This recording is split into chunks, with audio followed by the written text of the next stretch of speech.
बस बहुत हो गया। अब मेरे पास सिर्फ और सिर्फ यही एक रास्ता बचा है जिससे उसको दोबारा कैद किया जा सकता है। इसके लिए मुझे अपने आप को खत्म करना होगा। माँ, मुझे माफ कर देना। मैंने आपके साथ बहुत गलत किया। मैंने अपने लालच के चक्कर में आप खुद से दूर कर दिया, इसीलिए यह मेरे साथ हुआ। परंतु मैं यह सब किसी और के साथ नहीं होने दूंगा। इसीलिए माँ, मैं आपको छोड़ के जा रहा हूँ। मुझे माफ कर देना। आखिरकार कौन था ये लड़का और किसकी बात कर रहा था और किसे कैद करने की बात कर रहा था?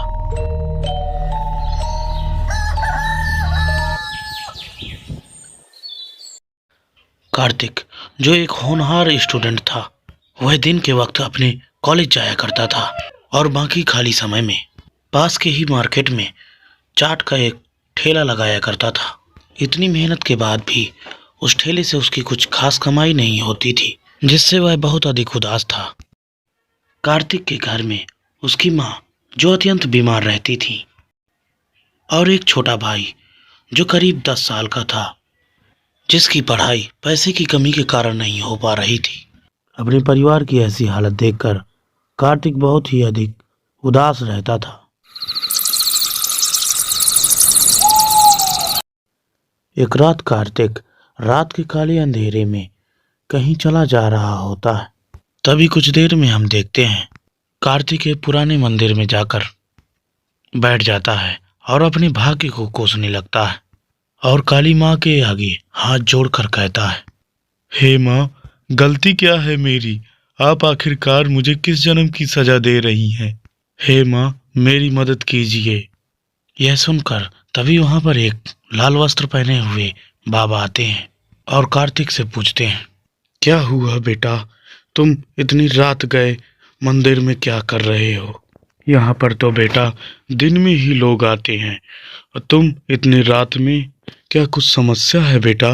मंदिर के पुजारी के ऐसे पूछे जाने पर कार्तिक अपने दोनों हाथ जोड़कर बोलता है, बाबा, मैं बहुत बड़ी समस्या से गुजर रहा हूँ। मेरी माँ, जो काफी दिनों से बहुत बीमार है, और एक छोटा भाई जिसकी स्कूल जाने की उम्र हो गई है, फिर भी मैं उसको उचित शिक्षा नहीं दे पा रहा हूँ। इतना कहकर कार्तिक मंदिर के पुजारी के आगे फूट फूट कर रोने लगता है।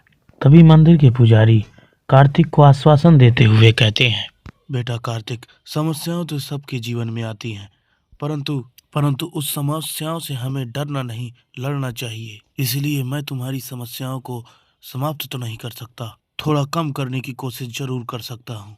इसलिए मैं तुम्हें एक जादुई किताब दूंगा, परंतु ध्यान रहे, तुम्हें उस किताब को घर में ले जाकर खोलना नहीं है, सिर्फ अपने घर में ही उस किताब को स्थापित करना है। जो अगर तुमने उस किताब को खोला तो तुम बहुत बड़ी समस्या में पड़ जाओगे। कार्तिक, क्या तुम उस किताब को लेने के लिए तैयार हो? आप निश्चिंत रहिए बाबा, मैं उस किताब को नहीं खोलूंगा। कार्तिक के इतना कहते ही मंदिर के पुजारी अपना हाथ हवा में उठाते हैं और कुछ ही देर में उनके हाथ में एक जादुई किताब प्रकट हो जाती है, जिस किताब को मंदिर के पुजारी कार्तिक को सौंप देते हैं।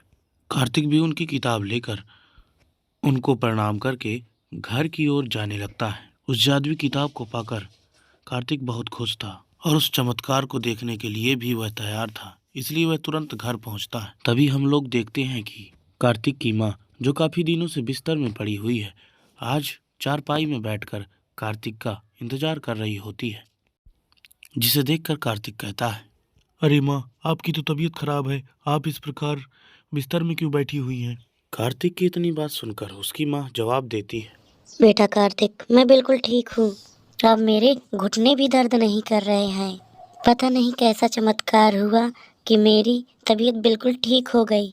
अपनी माँ की ऐसी बात सुनने पर कार्तिक समझ जाता है कि यह सब चमत्कार उसकी जादुई किताब के कारण हो रहा है। इसीलिए कार्तिक अपनी माँ को सोने को कहकर वहां से चला जाता है। कार्तिक किताब के चमत्कार को देखकर बहुत आश्चर्यचकित था। मेरी माँ, जो इतनी दिनों से बिस्तर में पड़ी हुई है, इस किताब के आते ही तो मेरी माँ ठीक हो गई। वास्तव में ये किताब जादुई है। अगर इस किताब में कोई जादुई शक्ति है तो हो सकता है यह मेरी गरीबी भी समाप्त कर दे। इसीलिए इस किताब को खोलकर मुझे पढ़ना चाहिए। मंदिर के पुजारी के चेतावनी देने के बाद भी कार्तिक उस किताब के मंत्रों को पढ़ने लगता है तभी अचानक कमरे में तेज हवाएं चलने लगती हैं और विचित्र सी आकृतियां दिखाई देने लगती हैं। परंतु कार्तिक उस किताब को इतने मन से पढ़ रहा होता है, उसे वहां पर होने वाली घटनाओं का आभास तक नहीं होता है। तभी उस किताब से काला धुआं निकलता है। वह धुआं एक पिशाचिनी का रूप धारण करता है, जिसे देखकर कार्तिक कहता है, कौन हो तुम और मेरे कमरे में क्या कर रही हो? कार्तिक की इतनी बात सुनकर वह पिशाचिनी कार्तिक को कहती है, मैं एक पिशाचनी हूँ। मैं तुम्हारी साधना से खुश होकर तुम्हारे पास आई हूँ, इसलिए आज से तुम मेरे साधक हो। पिशाचिनी से ऐसी बातें सुनकर कार्तिक पिशाचिनी से कहता है, क्या तुम मुझे एक धनवान व्यक्ति बना सकती हो, जिससे मुझे कभी भी किसी के सामने हाथ न फैलाना पड़े? अब कार्तिक के अंदर का लालच जागने लगा था। कार्तिक की बातों को सुनकर वह पिशाचिनी कार्तिक से कहती है, हाँ, मैं तुम्हें इस गांव का सबसे धनवान व्यक्ति बना सकती हूँ, परंतु मेरी भी कुछ शर्तें हैं जिसे तुम्हें मानना होगा।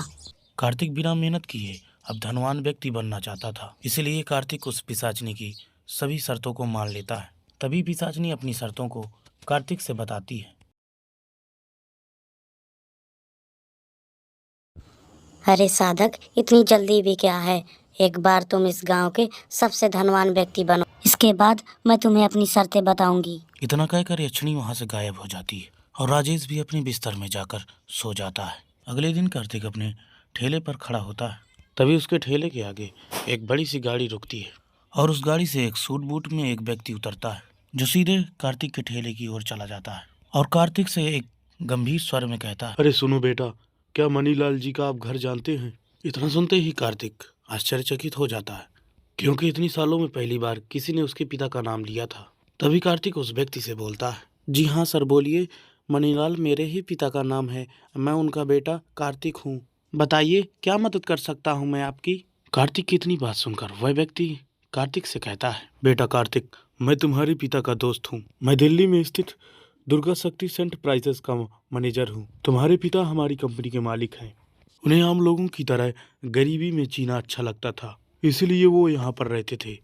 परंतु उन्होंने मुझसे कहा था कि जब मैं मर जाऊं तो मेरे बाद मेरी कंपनी का मालिक सिर्फ और सिर्फ मेरा बेटा कार्तिक होगा। इसीलिए आपके पिता के मरने के बाद आप हमारी कंपनी के मालिक हैं, इसीलिए आपको अब अपनी कंपनी संभालना होगा।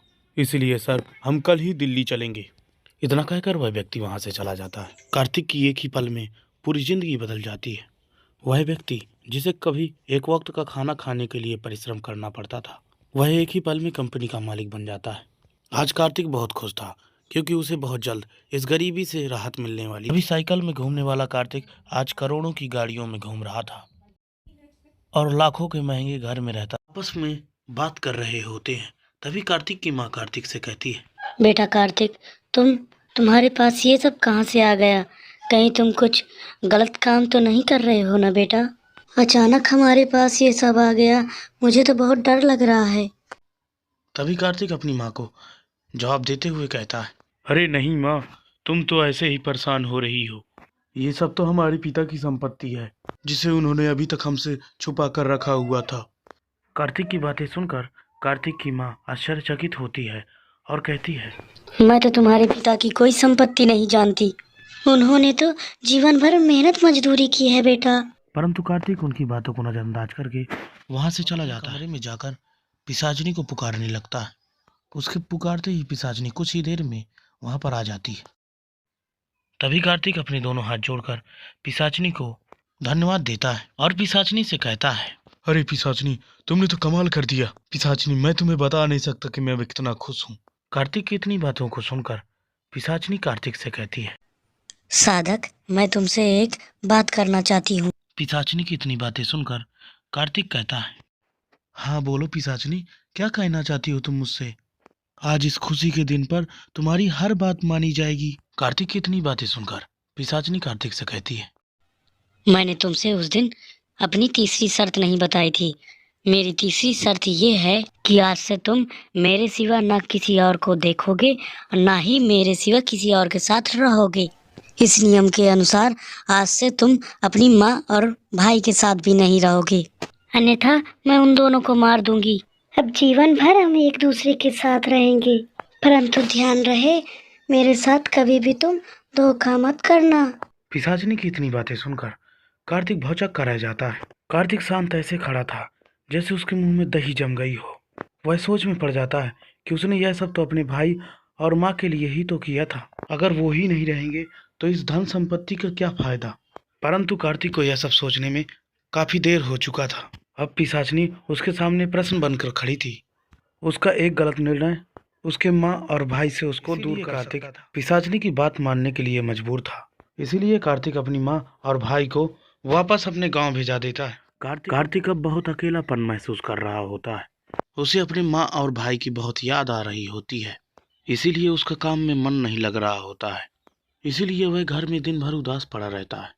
उसे अपनी गलतियों का एहसास होने लगता है, परंतु वह बहुत मजबूर था। अब वह कुछ कर नहीं सकता था। इसलिए कार्तिक कई दिनों तक घर में ही पड़ा रहता है। परंतु कहते हैं कि समय सदैव एक समान नहीं रहता है। इसीलिए कार्तिक कई दिनों के बाद ऑफिस जाने का निर्णय लेता है। जब वह अपनी ऑफिस की गैलरी से जा रहा होता है, तभी उसे अपने ऑफिस में एक सुंदर सी लड़की दिखाई देती है, जिसे देखकर कार्तिक वहीं पर रुक जाता है। इतनी सुंदर लड़की कार्तिक ने पहली बार देखी थी, इसीलिए वह अपने पूरे गम भूल जाता है। इसलिए कार्तिक उस लड़की को देखकर आकर्षित होता है। इसलिए वह उसे देखता ही रह जाता है और वह लड़की भी उसे देखकर आकर्षित होती है और दोनों को एक दूसरे से प्यार हो जाता है। इसलिए कुछ ही दिनों में वो दोनों एक दूसरे को प्रपोज कर देते हैं और साथ ही एक दूसरे के साथ समय व्यतीत करने लगते हैं। कार्तिक को इतनी खुशी काफी दिनों बाद मिली थी, इसलिए कार्तिक उसको जान से ज्यादा प्यार करता था। तान्या के साथ घूमना फिरना ये सब कार्तिक के लिए अब आम बातें हो गई थी। एक दिन जब दोनों होटल से बाहर निकलते हैं, तभी अचानक बारिश शुरू हो जाती है। इसीलिए कार्तिक तान्या को अपने घर ले जाता है, क्योंकि तान्या का घर बहुत दूर था और रात भी काफी हो चुकी थी।